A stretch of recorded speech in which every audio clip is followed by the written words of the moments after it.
নমস্কার বন্ধুরা, আপনাদের আরও একবার স্বাগত জানাই পাবলিক ভিউ কলকাতাতে। বন্ধুরা, আজকের এই ভিডিওতে Durand cup, ISL, north east দল, মোহনবাগান দল নিয়ে কিন্তু কিছু গুরুত্বপূর্ণ আপডেট দেওয়ার আছে, তাই অনুরোধ করে রাখছি ভিডিওটা শেষ পর্যন্ত দেখবেন। এবং ভিডিওটা শুরু করার আগে একটা ছোট্ট অনুরোধ করে রাখবো, যেহেতু এখানে আপনার খেলার সমস্ত রকম আপডেটস পেয়ে যাবেন, তাই অবশ্যই পাবলিক ভিউ কলকাতা চ্যানেলটিকে সাবস্ক্রাইব করে বেল আইকন প্রেস করে অল করে রাখবেন। তাহলে বন্ধুরা, সবার প্রথমে আপনাদেরকে বলবো, ফাইনাল খেলার আগেই north east united FC ফ্যান্সরা Mohun Bagan ফ্যান্সকে উল্টোপাল্টা বলছে। কিছু কিছু নর্থ ইস্টের পেজে গেলে আমরা দেখতে পারবো, সেখানে তারা মোহনবাগান সুপার জায়ান্টস প্লেয়ারদেরকে ছাপড়ি বলছে, মোহনবাগান দলের খেলোয়াড়দেরকে জোকার বলছে, মোহনবাগান খেলোয়াড়দের বলছে ওদের সমস্ত দলের প্লেয়াররাই নাকি ছাপড়ি প্লেয়ার। তারপরে মোহনবাগানের উদ্দেশ্যে মোহনের জায়গায় বাজে কথা লিখে বাগান লিখছে। তো ওভারঅল আরও অনেক কিছু আছে মোহনবাগান দলকে নিয়ে খুবই উল্টোপাল্টা বলছে নর্থ ইস্ট ইউনাইটেড এফসি ফ্যান্সরা সোশ্যাল মিডিয়াতে।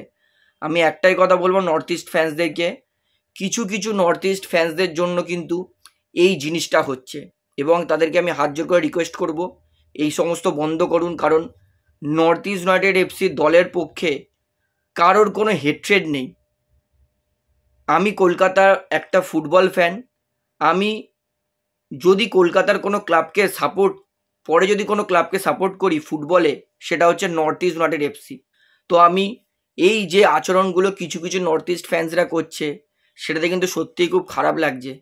এবং কিছু কিছু নর্থ ইস্ট ফ্যান্সদের এই ছ্যাবলামোর জন্যই, বাদরামোর জন্যই কিন্তু গোটা নর্থ ইস্ট ইউনাইটেড এফসি ফ্যান্সরাই অপমান হবে।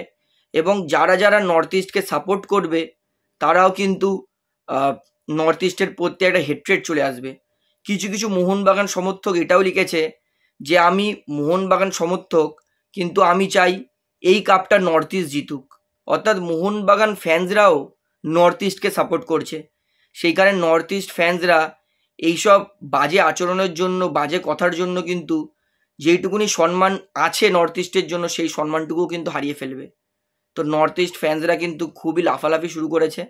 এবং আমি একটাই কথা বলবো, এই যে ডুরান্ড ফাইনালটা হচ্ছে Mohun Bagan versus north east, Mohun Bagan ফ্যান্সরা ছাড়া কিন্তু পুরো ভারতীয় ফুটবল সমস্ত ফ্যান্স, যে কোনো দলেরই ফ্যান্স হোক, সবাই চাইবেন নর্থ ইস্ট দল যাতে জিতুক। নর্থ ইস্ট আগে থেকে আনন্দ করে লাভ নেই, কারণ অপোনেন্টে কিন্তু আছে মোহনবাগান, যারা হার মানে না। তাই অবশ্যই নাচানাচি করো, বাজে কথা বলো, কিন্তু তার পরিণামটা মনে রেখে। তো বন্ধুরা, আমার খারাপ লেগেছে বলেই আপনাদের সঙ্গে কথাটা ডিসকাস করলাম। তো এই নিয়ে আপনাদের বক্তব্য কি আমাকে কমেন্টে জানাবেন। তাহলে বন্ধুরা, এর পরের আপডেট দিই। এটা হচ্ছে শুভাশিস বোস, তিনি কিন্তু পুরোপুরি ফিট আছেন। শুভাশিস বোস, যাকে নিয়ে চিন্তা করা হয়েছিল যে শুভাশিস বোস তিনি ফাইনাল খেলতে পারবে কি পারবে না, শুভাশিস বোসের রিপোর্ট কিন্তু যথেষ্ট ভালো। শুভাশিসের সেরকম কোনো ইনজুরি নেই। তবে মনে হচ্ছে শুভাশিস বোস তিনি কিন্তু স্টার্টিং লাইন আপে থাকবেন না, তিনি হয়তো বেঞ্চে থাকবেন। এবং দরকার পড়লেই একমাত্র শুভাশিস বোসকে আমরা দেখতে পারবো নামতে। তাছাড়া আমার মনে হয় না শুভাশিস বোসকে শুরু থেকে খেলাবে মলিনা। যদিও ভালো খবর হচ্ছে শুভাশিস বোস তিনি কিন্তু পুরোপুরি ফিট আছেন এবং খেলতে পারেন শুভাশিস বোস, কিন্তু সেটা সেকেন্ড হাফে। তাহলে বন্ধুরা, এরপরের আপডেট দিই। এটা হচ্ছে ইউএফা চ্যাম্পিয়ন্স লিগের all time goal scorer, top স্কোরারের জন্য অ্যাওয়ার্ড পেয়েছে ক্রিস্টিয়ানো রোনাল্ডো। কারণ আমরা সবাই জানি রোনাল্ডো তিনি একটা মেশিন, গোল মেশিন। তো রোনাল্ডো তিনি ইউএফা চ্যাম্পিয়ন্স লিগের কিন্তু all time record goal scorer, তাই জন্য তাকে কিন্তু একটা বড় অ্যাচিভমেন্টের পুরস্কারও কিন্তু দেওয়া হয়েছে। তো এবারে আপনাদেরকে তার পরের আপডেট দিয়ে, এটা হচ্ছে প্রীতম কোটাল, তার কিন্তু মোহনবাগান দলে সই করার সম্ভাবনা নেই, আর সমস্তটাই শেষ হয়ে গেছে। কারণ প্রীতম কোটালকে প্রথমে চেয়েছিল মোহনবাগান, কেরালা বলেছিল অনেক ট্রান্সফার ফি দিতে হবে। মোহনবাগান বলেছে এই মুহূর্তে অত ট্রান্সফার ফি দিতে পারবো না। তারপরে কেরালা বলেছিল যে আমাদেরকে দীপক টাংরি আর সুমিত রাঠিকে দিতে হবে। মোহনবাগান বলেছে যে না, একসঙ্গে দুটো প্লেয়ার দেওয়া যাবে না। তারপরে কেরালা বলেছে আমাদের অভিষেক সূর্যবংশীর পার্মানেন্ট ডিল লাগবে এবং সুমিত রাঠির লোন ডিল লাগবে। মোহনবাগান বলেছে কোনো মতেই অভিষেক সূর্যবংশীকে দেওয়া যাবে না। তো প্রীতম কোটাল আর মোহনবাগানের কিন্তু ডিলটা এই মুহূর্তে, এই ট্রান্সফার উইন্ডোতে পুরো মনে হচ্ছে ভেস্তে যাচ্ছে। অর্থাৎ মোহনবাগান আর প্রীতম কোটালের কিন্তু এই বছর শোয়ের সম্ভাবনা আমার মনে হয় না আর হবে। শেষ, ধরে নিন এই উইন্ডোতে শেষ। হয়তো যেটা জানুয়ারি ট্রান্সফার উইন্ডো আছে সেটাতে হলেও হতে পারে, মানে উইন্টার ট্রান্সফার উইন্ডো। তো বন্ধুরা, এইবারে আপনাদেরকে অ্যালেক্স সাজির আপডেট দিই।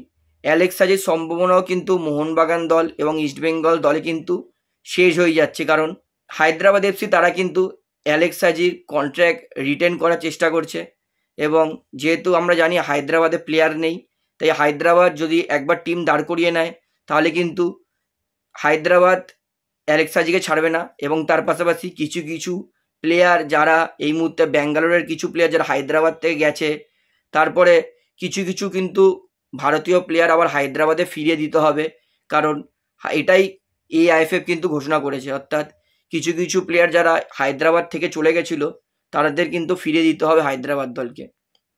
অর্থাৎ হায়দ্রাবাদ যদি স্ট্যান্ড করে তাহলে কিন্তু অনেক দলেরই ক্ষতি হয়ে যাবে, এবং আমি চাইবো হায়দ্রাবাদ স্ট্যান্ড করুক।